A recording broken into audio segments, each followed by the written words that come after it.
السلام علیکم ورحمۃ اللہ وبرکاتہ۔ امید ہے کہ تمام احباب خیر و عافیت سے ہوں گے۔ ہم المکتبۃ الشاملہ کے اندر سرچ قرآن سیکھ رہے تھے۔ سرچ کے شاملہ کے اندر یہ دو بٹن ہیں، ایک میں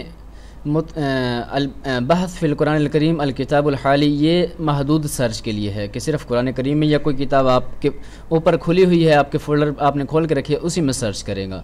اس کے برعکس یہ جو لفظ ہے بحث، یہ آپ کئی کتابوں میں اکٹھی سرچ کر سکتے ہیں۔ کوئی حدیث ہے وہ مختلف کتب میں آئی ہے، یا آپ جتنی بھی حدیث کی کتابیں ہیں یا جتنی بھی مکتبۃ الشاملہ کی کتابیں ہیں سب میں یہ سرچ کر سکتے ہیں۔ اس کے لیے یہ بٹن استعمال ہوتا ہے۔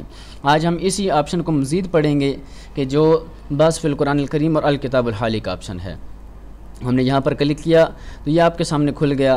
اس میں آپ سب سے پہلے دیکھ رہے ہیں لکھا ہوا بحث فی القرآن الکریم، اس کے بعد بحث فی بیانات الکتب والمؤلفین۔ تو ہم اس میں قرآن کریم میں سرچ کریں گے۔ اس سے پہلے آپ دیکھ لیں یہاں پر واو ہے، یہاں پر او ہے۔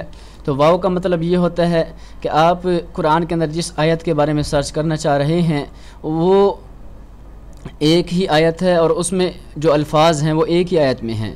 تو یہاں پر ہم مختلف الفاظ لکھ دیں گے، جب ہم وہ الفاظ لکھ دیں گے تو وہ سرچ کر کے دکھا دے گا۔ او کا مطلب ہے کہ وہ الفاظ اوپر نیچے نہیں ہے بلکہ ترتیب سے، جیسے میں نے یہاں پر کوئی لفظ لکھا وہ اوپر ہی آ رہا ہے اور یہاں پر لفظ لکھا وہ اس کے نیچے آ رہا ہے۔ تو اس کا مطلب ہے مرتبہ، یعنی ترتیب کے ساتھ ہیں۔ اور اگر وہ ترتیب سے نہیں ہیں، اوپر نیچے کہیں ہیں، تو میں پھر کیا کروں گا کہ وہ مرتبہ کا جو آپشن ہے اس کو ہٹا دوں گا۔ اسی طرح اگر اس لفظ میں نے لکھا حمد، اگر وہ الحمد ہے تو پھر یہ نشان ہٹا دوں گا کہ مجھے شک ہے کہ حمد ہے یا الحمد ہے۔ تو وہ حمد یا الحمد دونوں لفظ جب ہم سرچ کریں گے اس کو ہٹا کر تو دکھا دے گا۔ اگر اس پہ لگا ہوگا نشان تو میں اگر الحمد لکھے گا تو وہ صرف الحمد ہی دیکھے گا، اگر حمد ہے تو اسے نہیں دیکھے گا۔ تو اس آپشن کا مطلب یہی ہوا کہ اگر الحمد ہے تو اس کے ہٹانے سے حمد بھی آئے گا، الحمد بھی آئے گا، اگر لگا دیں گے تو صرف الحمد آئے گا۔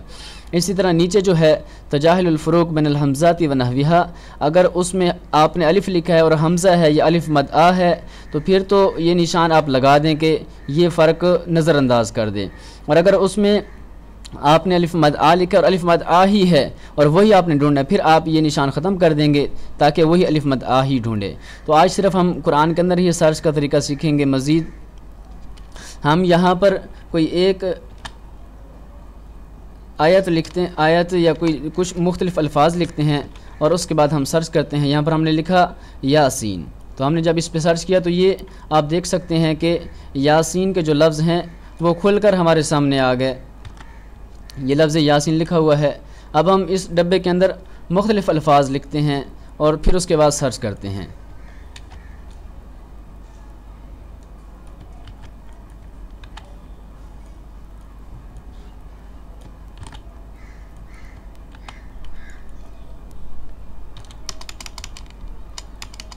اب جب ہم سرچ کریں گے تو آپ دیکھیں گے کہ وہ کھول کر نہیں دکھائے گا، کیونکہ یہ آیات مختلف ہو چکی ہیں اور الفاظ مختلف آیتوں کے ہیں۔ جب ہم نے یہاں پر دبایا تو اس نے کہا لا توجد نتائج، کیونکہ یہ مختلف آیتیں ہیں، مختلف آیتوں کے الفاظ ہیں، اس لیے جب ہم نے دبایا لا توجد نتائج کہہ رہا ہے۔ اور اگر وہ آیت ایک ہی ہے اور آپ یہاں پر اس ایک آیت کے الفاظ لکھ کر سرچ کریں گے تو آپ دیکھیں گے کہ وہ کھول کے دکھا دے گا۔ اب یہاں چونکہ ہم نے لکھا ہے مرتبہ ترتیب کے ساتھ ہو اور یہ ترتیب سے نہیں ہے، ہم یہ آپشن ختم کریں گے۔ اس کے بعد جب ہم سرچ کریں گے تو یہ دیکھ لیں آپ اس نے کھول کے دکھا دیا لقد حق القول حق۔ تو یہ نیچے الفاظ دیکھیں لقد حق القول، تو یہاں ہم نے لقد القول حق، تو پہلے آیت میں حق پہلے آ رہا ہے، اس لیے اس نے کھول کے نہیں دکھایا تھا۔ جب ہم نے کہا کہ مرتبہ نہ ہو، بغیر ترتیب کے ہے تو دکھا دیں، تو اس نے پھر کھول کے دکھایا کہ لقد حق القول، جس آیت میں الفاظ آئے ہیں تو وہ کھل کے سامنے آ گئے۔ اگر الفاظ ترتیب سے ہوں تو مرتبہ پہ دباتے ہیں، اگر الفاظ بے ترتیبیں ہیں اور آپ نے ڈھونڈنے ہوں تو پھر اس آپشن کو ختم کر دیتے ہیں۔ اس کے بعد اگلا آپشن ہے وہ ہے لفظ او۔ تو اس آپشن کا مطلب ہوتا ہے کہ وہ صرف ایک آیت نہیں بلکہ مختلف آیات اور مختلف صورتیں ہیں، اس لیے ہم یہاں پر مختلف آیات لکھیں گے اور مختلف صورتوں کے الفاظ لکھیں گے اور اس کے بعد ہم اس کو سرچ آپشن پہ کلک کریں گے۔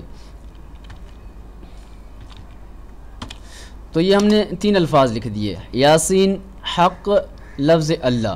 تو یہ ہم جب سرچ کریں گے تو یہ لفظ اللہ ہمیں کھول کر دکھا رہا ہے، چونکہ قرآن میں لفظ اللہ بہت دفعہ استعمال ہوا ہے، اس لیے یہ سرچ بہت بڑھتی جا رہی ہے۔ ہم اس کو ختم کر دیں گے، اس کی جگہ کوئی اور لفظ لکھیں گے تاکہ ہم آسانی سے دیکھ سکیں کہ کون سا لفظ استعمال ہوا ہے۔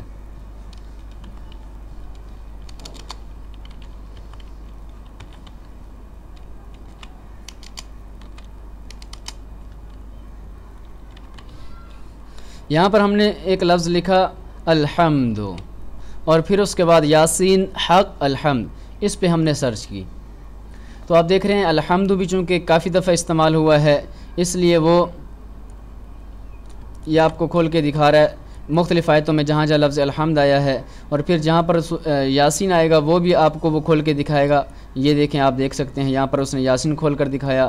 اس طرح تیسرا لفظ تھا حق، تو جہاں پر یہ حق آئے گا وہ بھی دکھائے گا۔ یہ دیکھیں لقد حق القول، تو ہم نے 3 لفظ لکھے تھے اور اس نے تینوں جن آیات میں آئے ہیں وہ اس نے کھول کر دکھا دیے کہ یہ جو آپ کے 3 مطلوبہ الفاظ ہیں ان کا جو رزلٹ آیا ہے وہ 60 آیتوں میں ہے۔